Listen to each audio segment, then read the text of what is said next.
Zdravím vás, priatelia. V predchádzajúcich videách sme si ukázali dva dôležité kroky, ktoré použijeme aj dnes. Inštalácia Samba protokolu na Raspberry Pi. Aby sme si vedeli jednoducho pridávať a spravovať dáta na pripojenom disku priamo z Windowsu. To znamená, že všetky médiá, filmy, fotky alebo hudbu vieme pohodlne kopírovať cez sieť. Potom inštalácia Portaineru. Portainer nám umožňuje veľmi jednoducho spravovať Docker kontajnery cez webové rozhranie. Je to základ pre všetky ďalšie aplikácie, ktoré budeme inštalovať, ako napríklad dnes Jellyfin, potom neskôr v budúcnosti Photoprism a ďalšie. Odkazy na obe videá nechám dole v popise, aby ste si ich mohli pozrieť, ak ste ich ešte nevideli. Odporúčam ich prejsť, ak chcete pokračovať tejto sérii a inštalovať aplikácie v Dockeri bez problémov. V dnešnom videu už nadviažeme na tieto základy a ukážeme si, ako nainštalovať ďalšiu aplikáciu v Dockeri krok za krokom. A to bude aplikácia Jellyfin, čiže videostanica. Takže teraz sa prihlásim do môjho Portaineru.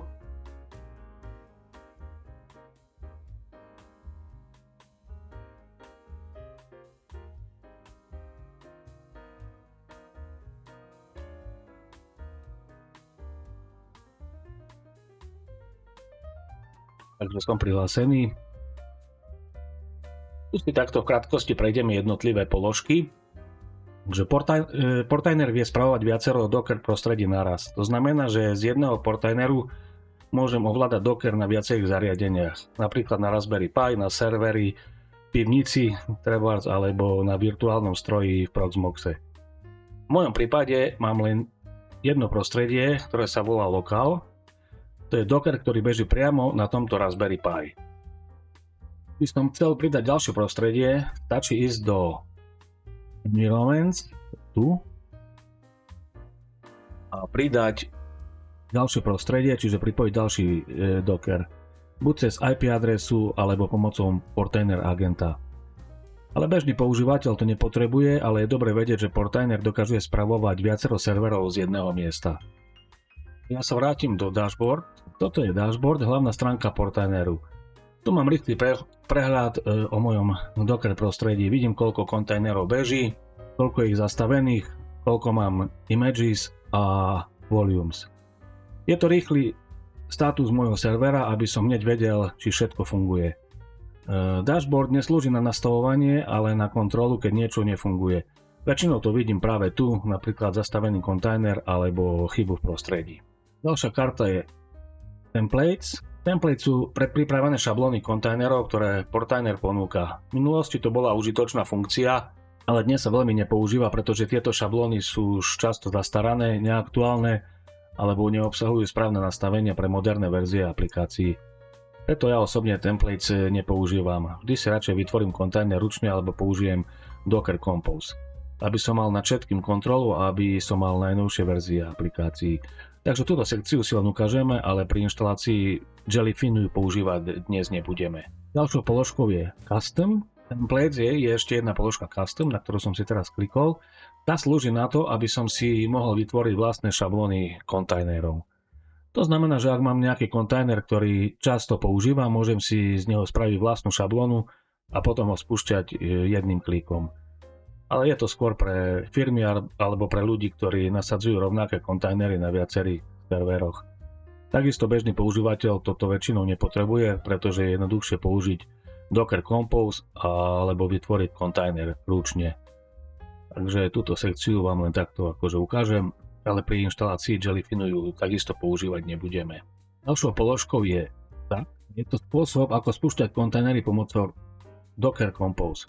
To znamená, že namiesto toho, aby som všetko klikal ručne, môžem mať jeden súbor, v ktorom je presne napísané, aké kontajnery chcem spustiť, aké porty majú používať, kam sa majú ukladať dáta a aké majú mať nastavenia. Tak používame vtedy, keď služba nie je len jeden kontajner, ale potrebuje viac vecí naraz, napríklad databázu, cache alebo ďalšie pomocné služby. Typický príklad je napríklad fotostanica Photoprism. Výhoda tak je, že celý setup je profesionálny, prehľadný a hlavne prenositeľný. Ak raz zmením server alebo Raspberry Pi, stačí mi preniesť jeden Docker Compose súbor a všetko môžem spustiť znova jedným klikom. Ale Jellyfin je jednoduchý kontajner, preto ho takisto nebudeme používať a budem všetko robiť cez aplikáciu, nie cez aplikáciu, ale položku Containers. Táto sekcia Containers je miesto, kde môžem vytvárať, spúšťať a spravovať jednotlivé Docker kontajnery. Ak chcem spustiť jednoduchú službu, ktorá je len jeden kontajner, napríklad Jellyfin, BitTorrent, Adeguard, robím to práve tu. Containers vidím zoznam všetkých kontajnerov, či bežia alebo sú zastavené a môžem ich tu reštartovať, zastaviť, vymazať alebo upraviť. Je to najrýchlejší spôsob, ako spustiť jednoduchú aplikáciu bez toho, aby som musel písať príkazy. Ale Jellyfin je takisto jednoduchý kontajner, takže ho budeme robiť práve tu v tejto sekcii. Zatiaľ mi beží len základný kontajner a to je portainer. Ďalšou sekciou je Images. Portainery slúži na správu Docker Image. Image je vlastne šablóna, z ktorej sa vytvára kontajner. Keď spúšťam aplikáciu, napríklad Jellyfin, portainer si ju najprv stiahne si jej image a až potom z neho vytvorí kontajner.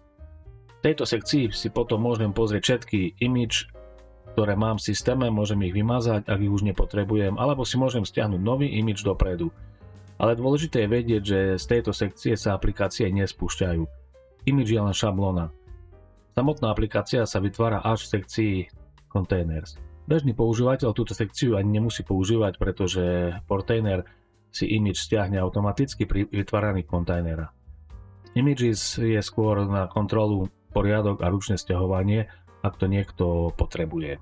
Ďalšou sekciou je Network. Tá slúži na správu Docker sieti. Každý kontajner v Dockeri beží v nejakej sieti, aby mohol komunikovať s inými kontajnermi alebo s internetom. Docker automaticky v základe vytvára 3 základné siete, a to je Bridge, Host a None.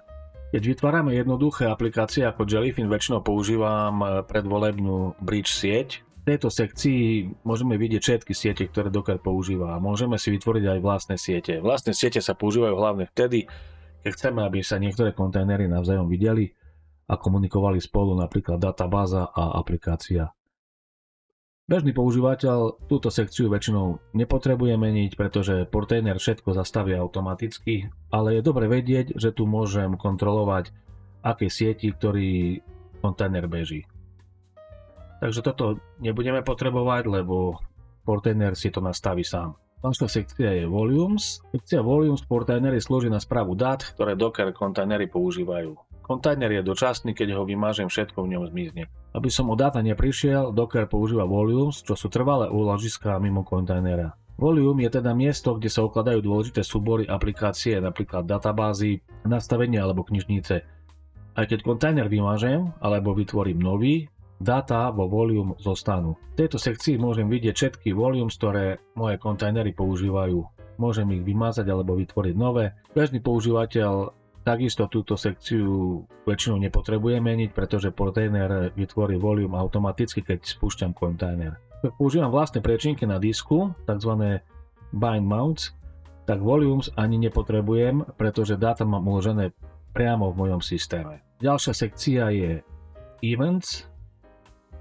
Táto sekcia v portaineri zobrazuje všetky udalosti, ktoré sa stali v Dockeri. Je to taký log, kde vidím, čo sa v systéme udialo, napríklad, že sa spustil kontajner, zastavil kontajner, vytvoril nový volume, stiahol sa image alebo sa zmenila konfigurácia.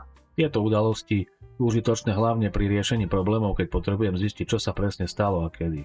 Bežný používateľ túto sekciu väčšinou vôbec nepotrebuje, ale je dobre vedieť, že tu nájdem históriu všetkých akcií, ktoré Docker vykonal. No a poslednú sekciu, ktorú si dnes ukážeme, len tak narýchlo, je Host. Sekcia Host portainery nám ukazuje informáciu o mojom serveri, na ktorom beží Docker. Tu vidím základné údaje o systéme, ako je verzia operačného systému, koľko mám pamäte, rámky, koľko je voľného miesta, aké siete a procesy Docker používa. Je to taký prehľad celého hostiteľského systému. Ak mám problém s výkonom, úložiskom alebo chcem skontrolovať, či Docker beží správne, práve túto rýchlosť zistím. Takisto bežný používateľ túto sekciu nemusí často otvárať, ale je dobre vedieť, že tu nájdem všetky technické informácie o mojom serveri na jednom mieste. Takže teraz si už pôjdeme inštalovať náš Jellyfin, takže sa presuniem do sekcie Containers. To ešte môžete si to takto urobiť, lebo je to len v angličtine, v slovenčine asi neexistuje preklad, som to nenašiel, tak si len to preložíte takto klasicky Googlom. Takže začneme. Klikneme na pridať kontajner. Otvorí takáto karta a tu si ho môžeme pomenovať. Môžete si ho pomenovať akokoľvek, ja si ho pomenujem štandardne. Vypin. A tu pridáme image, obrázok, odkiaľ ho bude sťahovať. Takže tu si dám Vypin. A dáme si tu najnovšiu verziu samozrejme. Pin. Dvojbodka. Posledný, latest. Posunieme sa nižšie.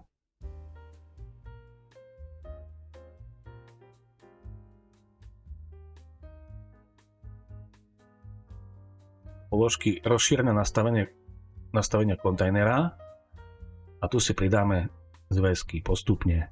Tie, ktoré bude náš Jellyfin potrebovať. Tak sa nám to preplo a tuto dole je mapovať. Dodatočný objem, to je zle preložené, ale ja si to preložím do angličtiny, lebo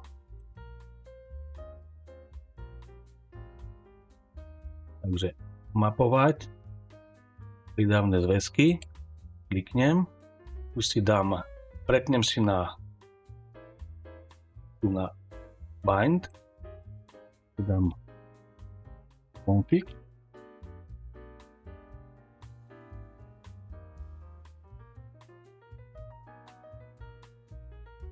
zväzok, ako sa bude volať.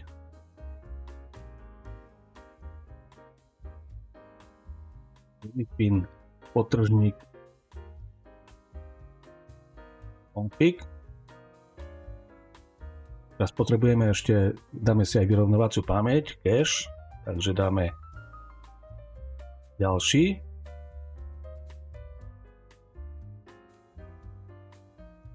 Teraz si tu prepnem.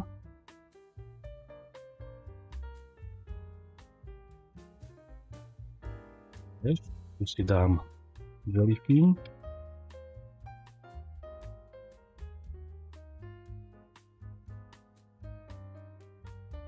No a po tretie si zase plus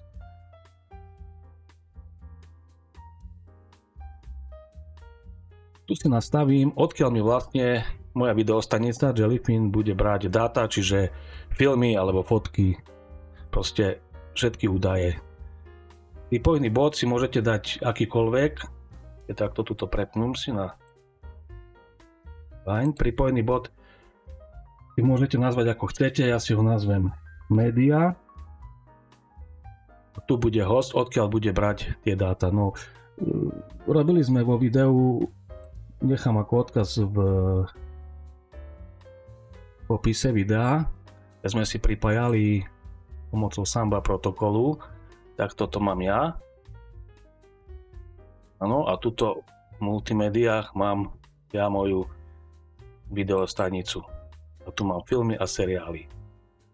Dám to na bok a ešte to môžem urobiť tak, že vám to ukážem.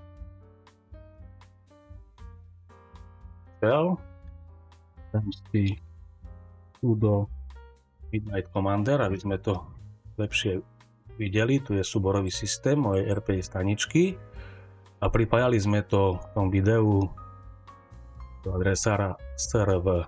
Áno, takže tuto má vlastne pripojené to tu.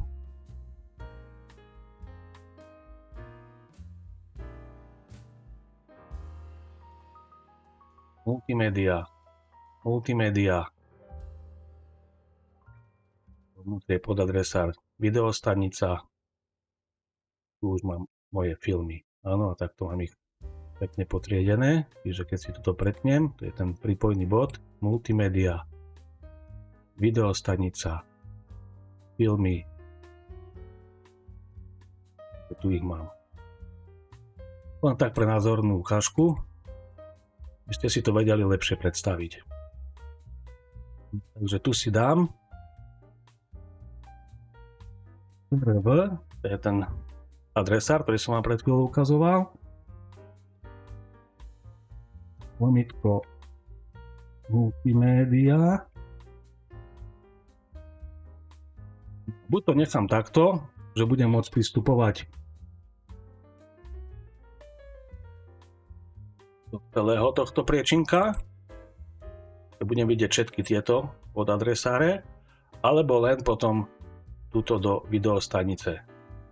Ja si to dám tak, že si dám len videostanica.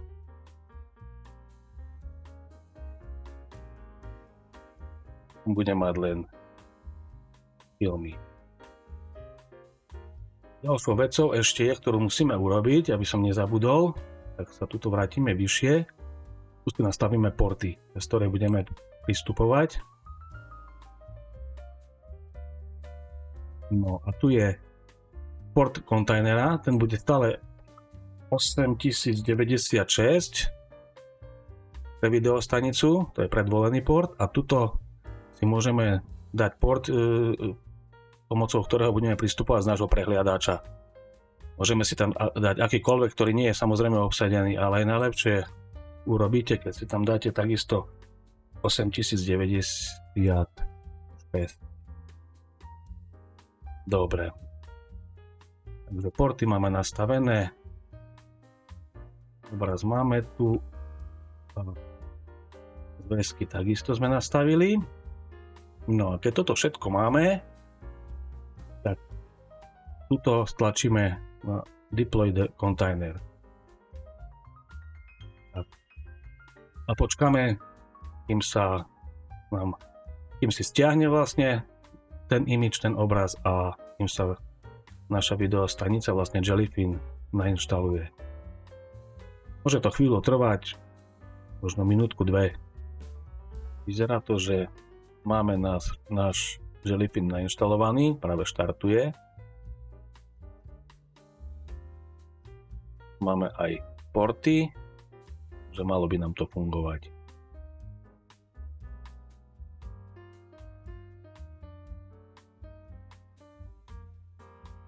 Dobre, takže malo by to byť funkčné. Je tu akože zdravý. Zložím, ako nám to preloží. Áno, zdravý. Takže je spustený náš Jellyfin. A teraz sa môžeme prihlásiť už vlastne do samotnej videostanice Jellyfin cez prehliadač. Idem sa prihlásim. Buď IP adresou mojej staničky, alebo názvom, takže ja si dám si IP adresu.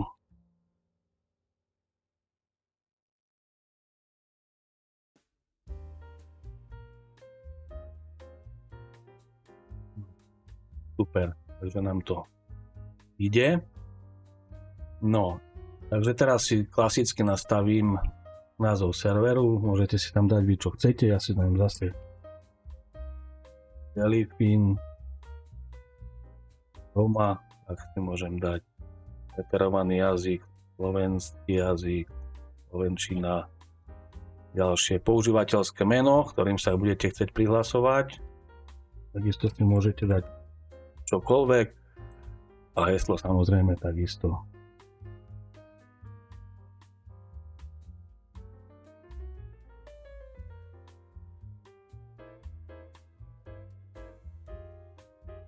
Dobre, ďalej. Je uprednostňovaný jazyk metadát. Môžete nechať tak, alebo si dáte, ja si dám slovenčinu. Už sme v nejakých minulých videách toto robili, ale prejdem to ešte raz pre tých, čo nevideli tie videá. Toto nechám takto zaškrtnuté. Dokončiť. No a teraz sa prihlásim vlastne to, čo som pred chvíľou nastavoval. Heslo.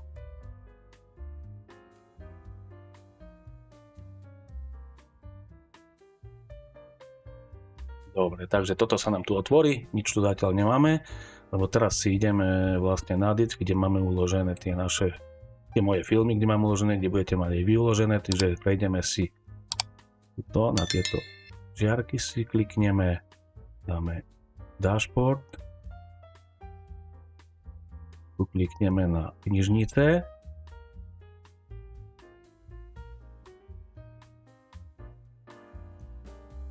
pridať knižnicu médií, no, typ obsahu, povedzme filmy, zobrazovaný názov, tak ja si dám najprv téma, tu si môžete dať čokoľvek a tuto musíme vojsť do priečinky a tu už vidíme vlastne ten bod, kde sme si tam to nastavovali v Portaineri média, cez tento pripojený bod sa budeme pripájať k tomu disku a už vidím, že v tej videostanici, ako som si nastavil, vidíte tu filmy a seriály. Tuto vo filmoch dráma, povedzme, ja si dám najprv drámu, dám OK,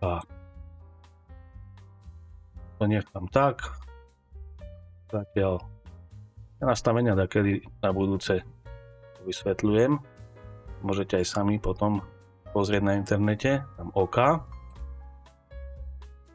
A už mi pekne preskenuje knižnicu. Takže mali by sa mi tu objaviť potom tie filmy, čo mám v tom priečinku dráma.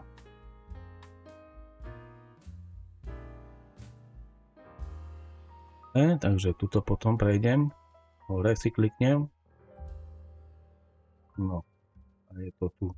Takže pekne mám filmy. Áno. Teraz kliknem, tu mám tieto 3 filmy, ja mám len tieto 3. Skúsime, či to ide. Ide to, super. No tak ešte jednu si dáme, ďalšiu, takže dáme si zase na dashboard. Knižnice. Pridať knižnicu médií.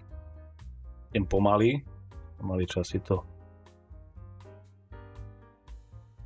pamätať, takže zase si dám, typ obsahu budú zase filmy. Zobrazovaný názov, neviem, mám tam ešte aký horor asi. Môžete hoci čo dať. Priečinky, zase pôjdem tu média, filmy, dám si toto, horor, na OK.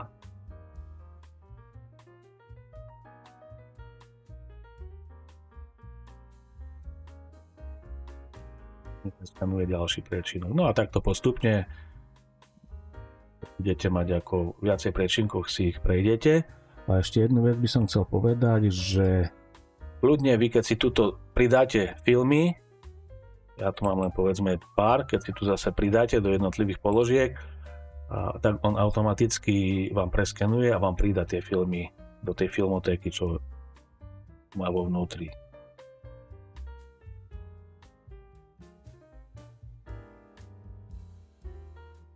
Je to tu.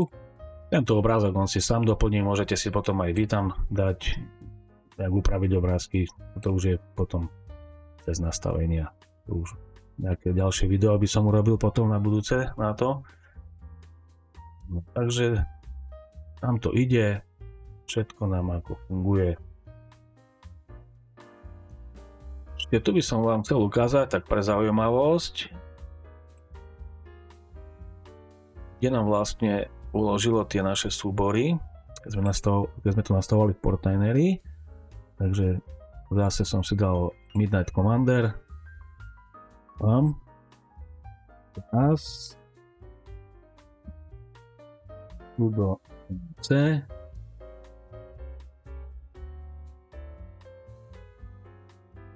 Malo by to byť, tu mám ten pripojený bod, kde mám tu pripojenú môj disk. Tuto var.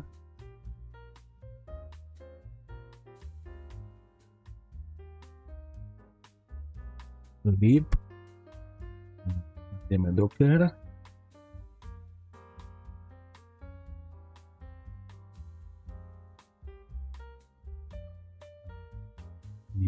Tuto má uložené dáta Jellyfinu.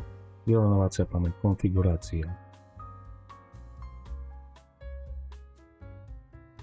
No ešte len tak pre zaujímavosť, koho by to zaujímalo, že kde je uložený samotný program Jellyfin. Takže som si zase zapol Midnight Commander, že do var musíme ísť tu. Lib, Docker, root s, overlay s a mal by byť tento. Enter obvodneme dnu a tu máme Jellyfin uložený. To je len tak pre zaujímavosť, koho by to zaujímalo. Takže vrátil som sa do administrácie Portaineru. Tu vidím, že naša videostanička mi beží. Keby som chcel zastaviť, tak len si tuto kliknem a dám stop. Pustiť znova, kliknem start. Startuje. No a ten image, čo sťahoval, tak to bude tuto. Images. A vidíme, tu ho máme už uložený. Áno, čiže tu je.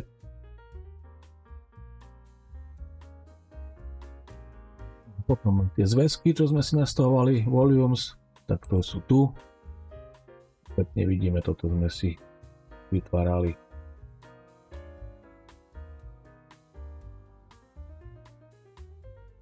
A to by bolo pre dnešok všetko.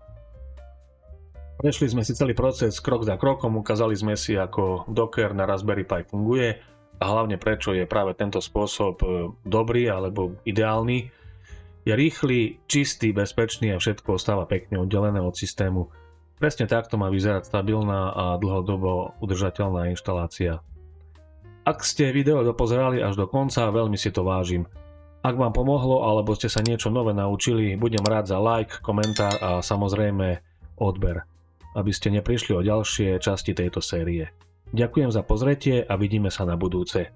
Ahojte!